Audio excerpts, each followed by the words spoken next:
limited. A current CPU is typically not clocked above 4 gigahertz.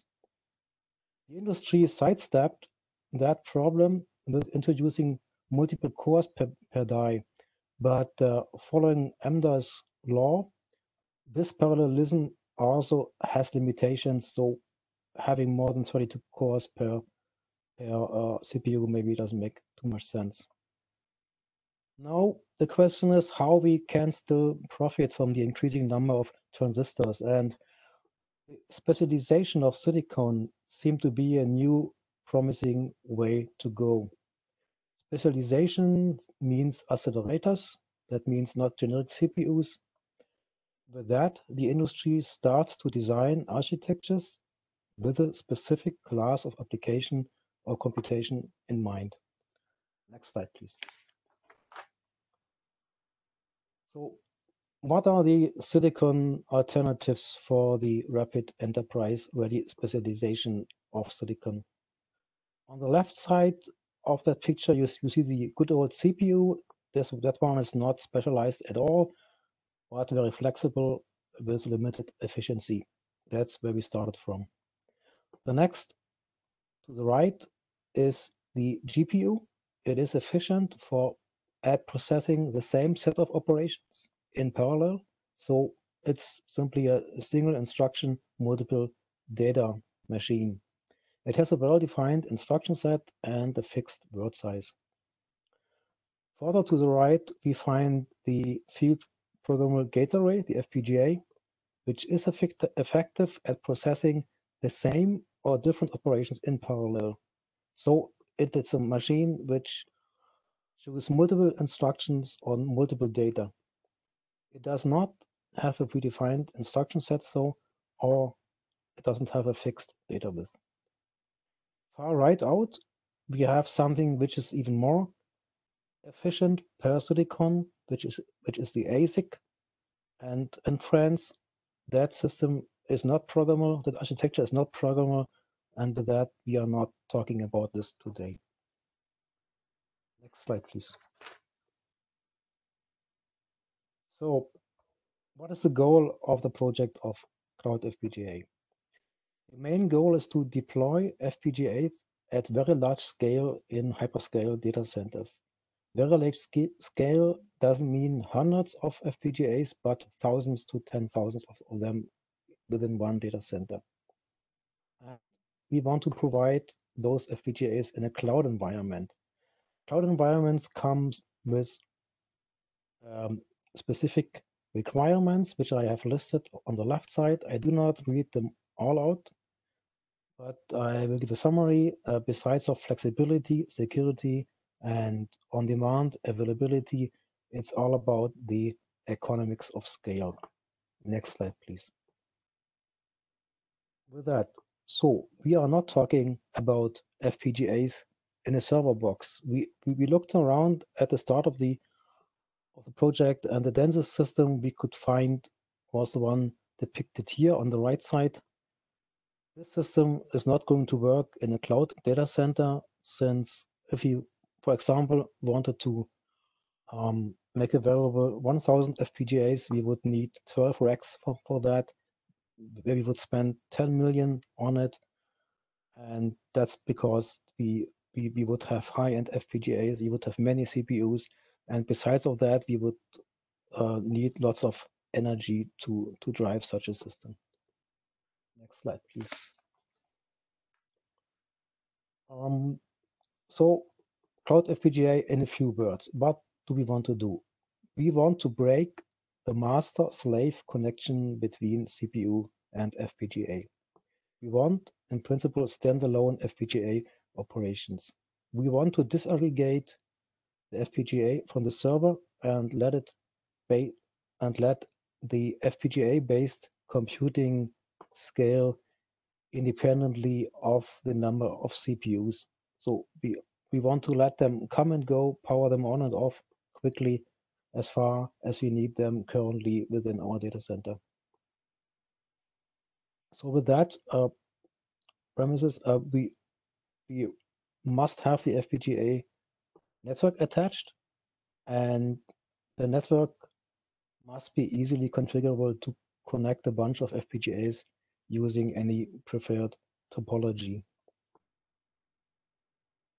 Another requirement which falls out of cloud deployment is that high-end equipment is not compatible. We prefer mid-range FPGAs. Why do we prefer mid-range and not high-end? The simple reason is that they give us about 70% of the performance at 10% of its costs. On the right side, we tried to bring up an analogy to our approach, how to make a parcel delivery service more efficient. One idea from a company which is selling cars is to replace the driver, we call him Mr. CPU, by an autonomous car and a delivery robot for the last 20 meters. That may work, but the savings with that approach would be limited.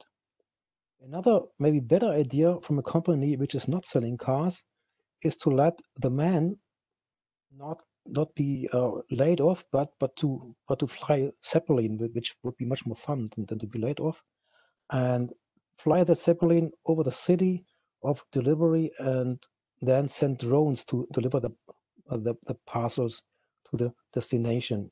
That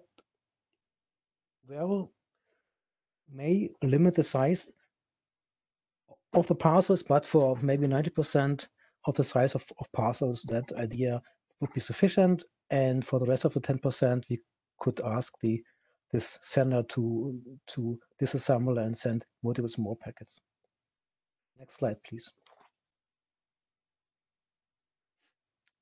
So what we want is to have FPGAs becoming first-class citizens in the cloud.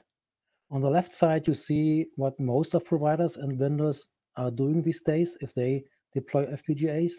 It's a CPU-centric deployment where the FPGA is attached to CPU via a local I/O bus system that might be advanced, like OpenCopy with cache coherence and so on. But what we want to do is depicted on the right side. We want to make the FPGA a peer processor and connect them directly to the data center network. For that, FPGAs can talk to each other, and if they really want, even to the CPU. With that approach, the FPGA scaling becomes independent, and a user can build arbitrary clusters of FPGAs without carrying along idling CPUs. Next slide, please.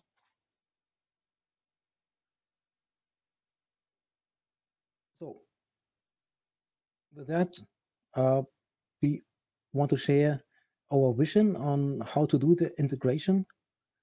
And first of all, we wanted to build the densest platform possible. So we squeezed as many FPGAs into the chassis as possible and connect them via Ethernet, ending up with 64 FPGAs per chassis. This 2U box fits 16 times into rack. With that, we have a density of 1,000 FPGAs per rack. We could, of course, also mix that FPGAs with CPU servers, but we don't want to do that because we would have to change the overall approach, how to integrate systems, and we would touch upon the current infrastructure of a data center.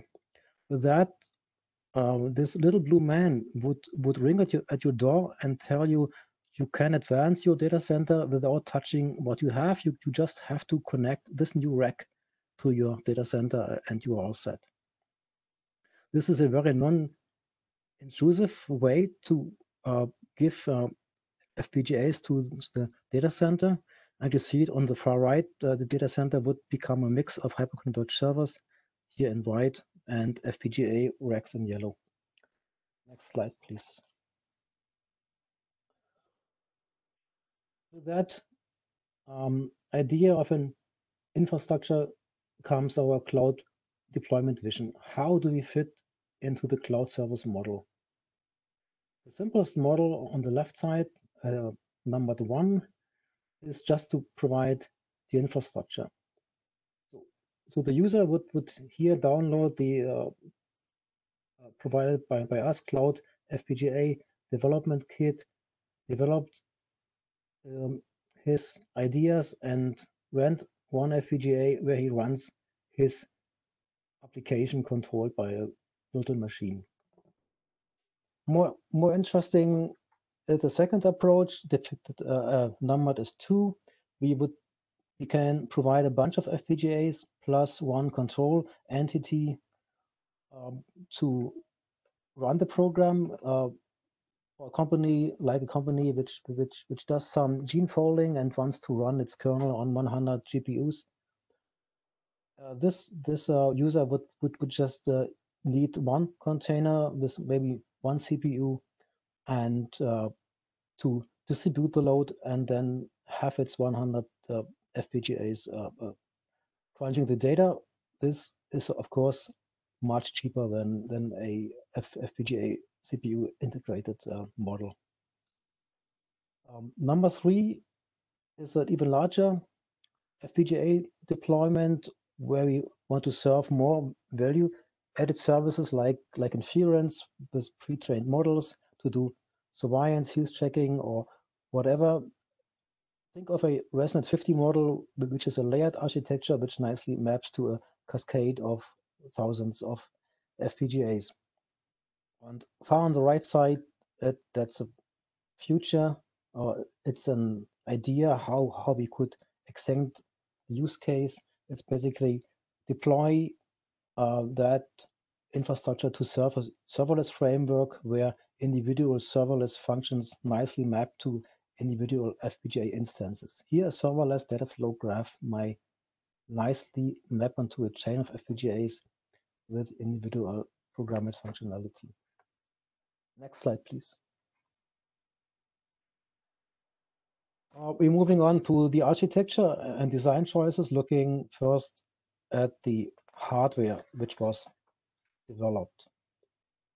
So if the FPGA becomes a standalone node in the data center, to deploy it, we shall resemble the behavior of a normal server deployment, a bare metal or VM or container of CPUs. It shall be configured out of individual requirements, number of cores we want to have, DRAM we want to have, and number of disk amount of disk space we want to have. You ask for the cloud resource management will configure it for you and provide you finally the IP address of your system to run your program. The FPGA shall be the same. So in that case, the user shall be able to pick the FPGA resources, the amount of DRAM, the number of CLBs, the number of DSP, and the management system shall instantiate the instance and send an IP address back to make it usable. So with that, what you want to achieve is to have CPUs and FPGAs being controlled the very same way. Next slide, please. With that requirement, the team started to build such a standalone FPGA, and in principle, what they did is replacing the PCI interface of the FPGA with an integrated NIC. Then they turned the FPGA card into a standalone system by adding DRAM and replacing the expensive Ethernet transceiver with a backplane connectivity and with an ARM core, a small ARM core spanning just 150 milliwatts, being always on as a control point to manage IP addresses to allow power on, power off of the FPGA and do thermal measurements and this kind of stuff. Next slide, please.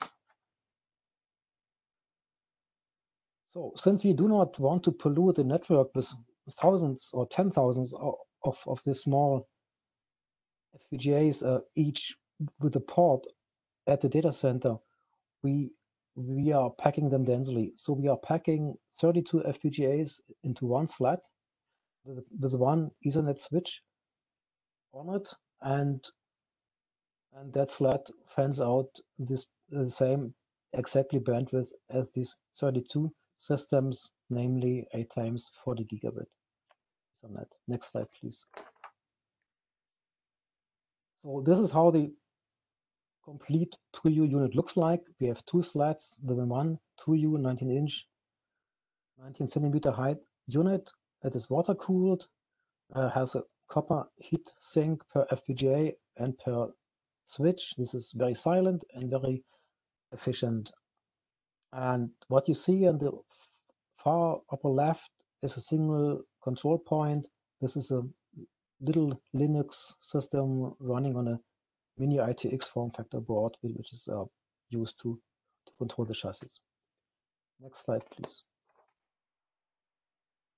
Moving on to the software architecture. Next slide, please. The overall software architecture is not much different from what others are doing. Basically, we have 2 items to look at here. One is the light blue coded shell, which is running privilege logic, which abstracts away hardware components of the FPGA and exposes standard interfaces to the user. The dark blue is embedded, running within the shell. It is called role. It is non-privileged and it embeds users' application logic, and it's partially reconfigurable over the network, typically via a high-level synthesis. Next slide, please. Next item in software is the so-called Cloud FPGA Development Kit. It is basically managing the magic between a program and the VHDL and Verilog code, which is running at the FPGA. In the end, it supports high-level synthesis, so the Cloud FPGA user does not have to have the code in Verilog or VHDL, but can use higher-level languages like C++ and C today, and we're currently looking into Python support. Next slide, please. The third component is the so-called FPGA Management Core.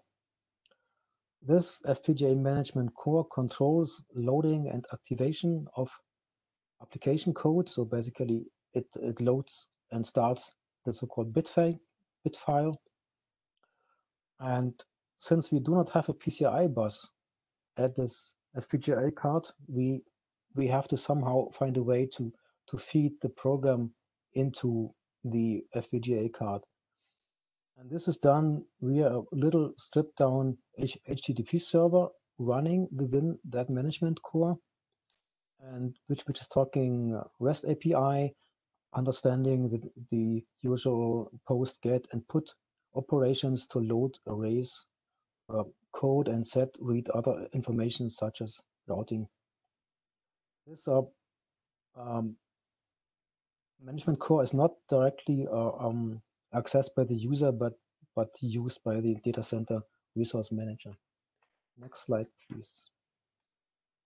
With that, we come to that data center resource manager. And can you next slide, please? And with that, we are back to that promise that we want to do something very similar to a typically CPU-based cloud deployment. And how does it work? As a user of a normal cloud, you are facing a pool of resources, which are typically processors and images, and you select a processor or a number of cores, and you select an image to run on your system, which might be Fedora, Ubuntu, or whatever Linux. And the management service of the cloud creates you an instance of it. And if you need more than just one of it, the management creates you a cluster out of n instances and deploys it for you in the data center.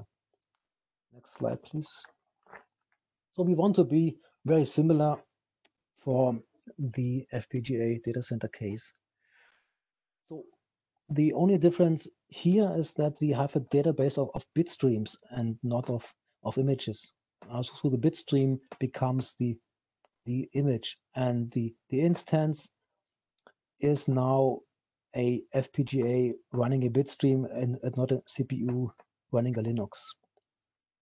The user loads his or her bitstream to a central database, and the data center cloud FPGA resource manager picks the image from the database and loads it via a per slot manager and to the local FPGA management core of the target FPGA after powering the FPGA on if it was off before. If more than one instances are needed, the data center resource manager deploys a bitstream on n FPGAs. Next slide, please.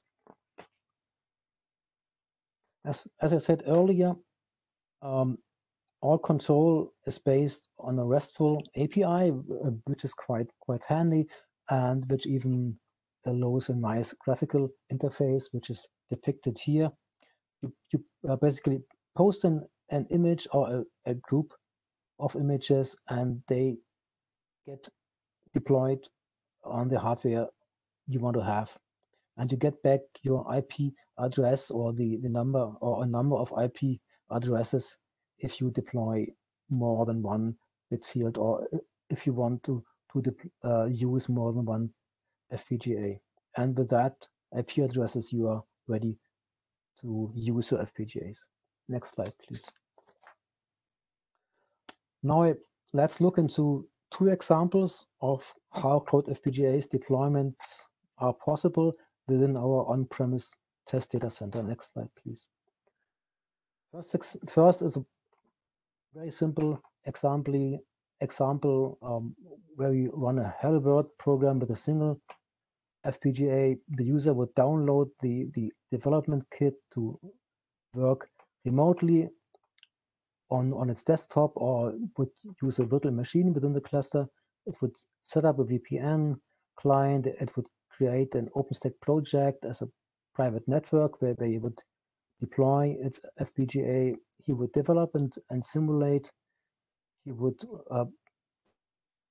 upload the bitstream to the database and would get back an image ID and would request an instance to be launched with that image ID and would get back an IP address for that image, and then you could just use that image as an FPGA running his code. Next slide, please. Now, the next example is more complex, a platform as a service example. We start with an MPI C program, which is annotated with some FPGA specific code. You see that in the upper right of that picture. And the use our own ZL MPI CC cross compiler, which produces two outputs. One is a high-level synthesis file, which gets passed to further specific processing, ending up in an FPGA bitstream, and it also spills out a C file, which gets further processed, ending up in a CPU software binary running on the single CPU we need for that program. In the end, as a one command deployment, which is depicted on the lower part of this picture, the ZL MPI run command takes an IP address of the server, the bitstream ID for the imagined 8 FPGAs, and the software binary for the CPU server, and with that you have your program running. Next slide, please. Now we look a little bit into cloud FPGA networking. Next slide, please. Bernard, just a sec. I just want to add a comment here. So for folks who want to ask a question, feel free to just chime in the Q&A box, or even raise your hand so I can unmute you to have a lively conversation. Thank you. Sorry, Bernard, go ahead. No problem. Okay, so this slide I wanted to put in the backup, but it happens here. Okay. You see the small water-cooled iPhone-sized switch at the right. So this is the switch per slot, and two switches, since we have two slots, are contained in one 2U unit, and they provide 10 gigabit Ethernet to each FPGA of their slot. Again, we are talking about mid-range FPGAs, so 10 gigabit Ethernet is far enough to make them available.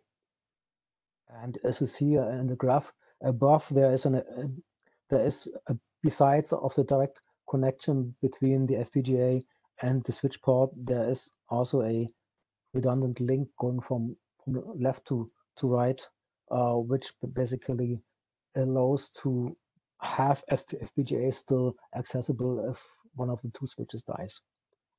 There's more funny stuff to look at here, like additional PCI links between two FPGAs and connectors forming rings of 4 neighboring FPGAs when they can talk to each other without involving the switch.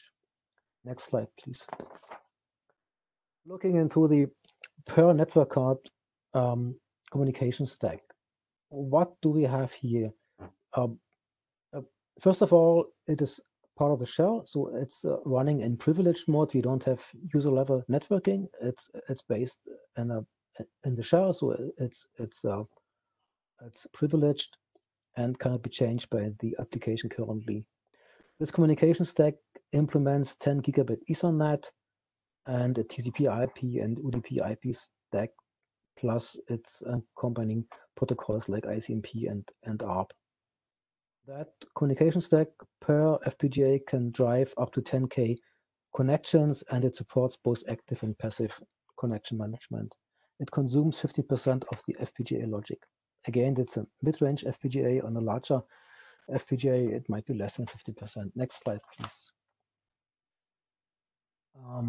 Looking a little bit deeper into the networking, receive, transmit path, what is important to know here is that the application is exposed to an asynchronous socket-like API, and both transmit and receive paths are asynchronous. That means a TCP offload or UDP offload engine receives and places data into intermediate buffers and signals reception to the application, and the application copies it by a read call.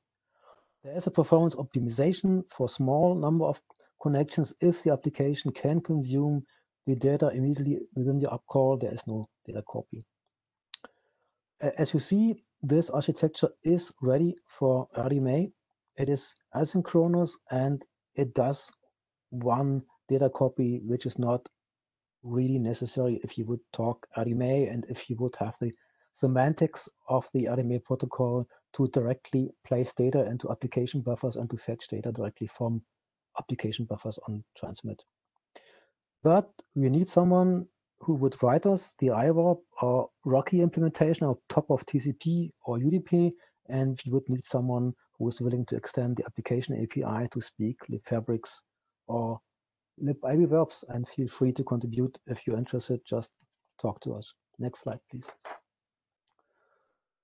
A little summary on the performance of that cloud, of that FPGA stack. You see that the latency is quite low. The runtime for UDP between two FPGAs is 2 microseconds, for TCP is 7 microseconds, and the throughput on UDP maxes out at 1K packets, and TCP is achieving 80%. Next slide, please. Last not least, we are currently looking into integrating non-volatile memory. And the question is how to best integrate non-volatile memory. There are basically two options here. One is to use the flexible architecture of cloud FPGA and to replace some, for example, each second FPGA card with an NVMe card running an NVMe F target. But we could also add NVMe resources per FPGA, and that's the preferred option we are currently looking into. It will be based on NVMe F over TCP, and it will allow for very dense integration up to 4 petabyte of flash per rack. And we are sure that the heat dissipation system of the cloud FPGA drawer will be ready to handle that additional load. This option is a very trendy option since it allows FPGAs and NVM to do fancy things like data deduplication on the fly, like implementing integrated key value stores on top of NVMe and stuff like that. that's something other vendors are doing within their standalone NVMe systems. Next slide. That's a summary, and in that summary, you see the heat pipes on the system on the right side. So summary is FPGAs are eligible to become first-class citizens of the data center, and the standalone approach sets the FPGA free from the CPU.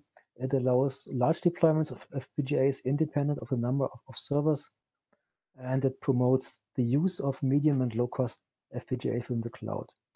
The network attachment model makes FPGAs IP addressable and scalable in data centers. Users can rent and link them in any type of technology. It opens the path to use FPGAs in large-scale applications. And this hyperscale infrastructure is integrating FPGA at the chassis level, so that makes them very nicely consumable to given data center architectures. It combines passive and active water cooling, and we think it is a key enabler to FPGAs to become plentiful in data centers. Next and final slide, please. This is on the future work. As I mentioned at the very beginning, we are planning to open source the Cloud FPGA development kit to give the research community access to the Cloud FPGA platform. We are doing that because we need help to work up the application stack at one hand. So we already have a project running on low precision and inference and auto machine learning on Cloud FPGA, but we want to see more projects like large-scale distributed applications, and we also need or would be happy to have support for more programming languages and frameworks besides of C and C++.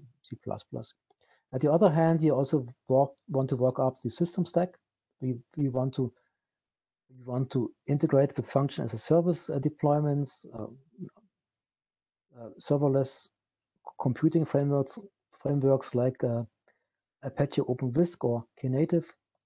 We want to add, and we are in the process of doing that already, but we may need help for that, composable and disaggregated storage.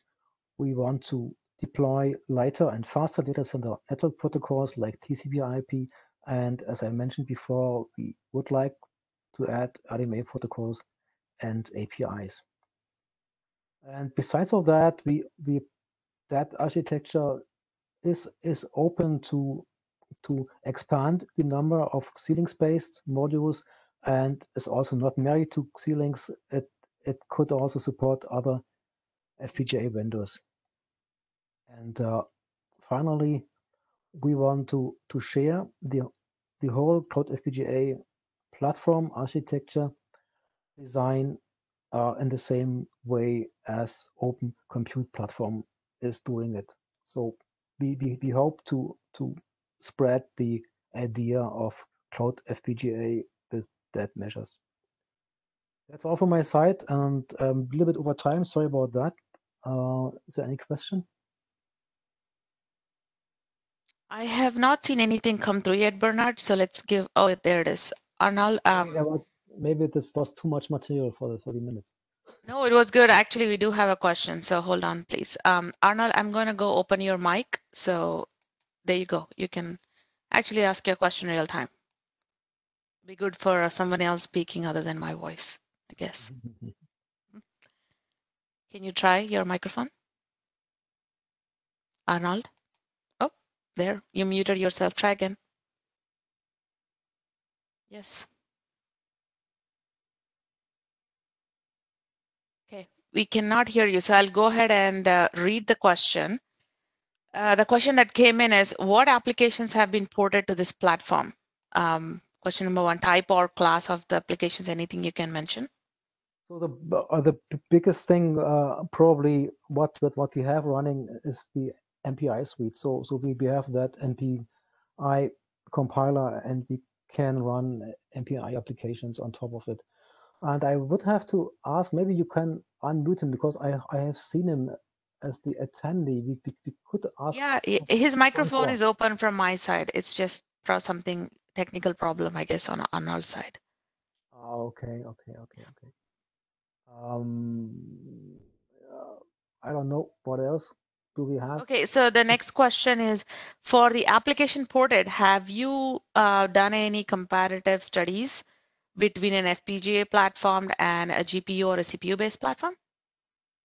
I'm not aware of that. Sorry, I have to say I'm not the most involved person in that project, and I would like to have somebody else picking up from the team because I see them as attendees. So maybe we can ask Francois, or we can ask, yeah. Okay, yeah. What's sorry, hold on. What is the name you said? Francois Abel. Francois. Okay, let's see. Yeah, I see him. Okay, there. So Francois is unmuted now. So Francois, if you like to chime in, the question is what applications have been ported, and if there was any comparative studies done using an GPU or CPU-based platform, and how does it work when compared to an FPGA-based platform? Yeah, so hello everyone. No, so as Bernard said, this has been driven by a very small team, and we rely on basically numbers from Xilinx when we compare to video transcoding and AI inference. The reason why we want to open source that is to have all of this work done, because yeah, we are like a handful of people, so we have not done that work. Okay, sounds good. You found those numbers in the FPGA community. This is a pure system effort until now.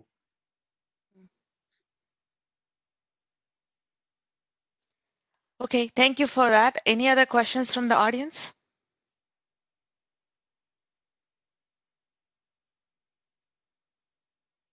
All right, thank you, Bernard. It is a lot of information, good one. So, hold on, I think something came in.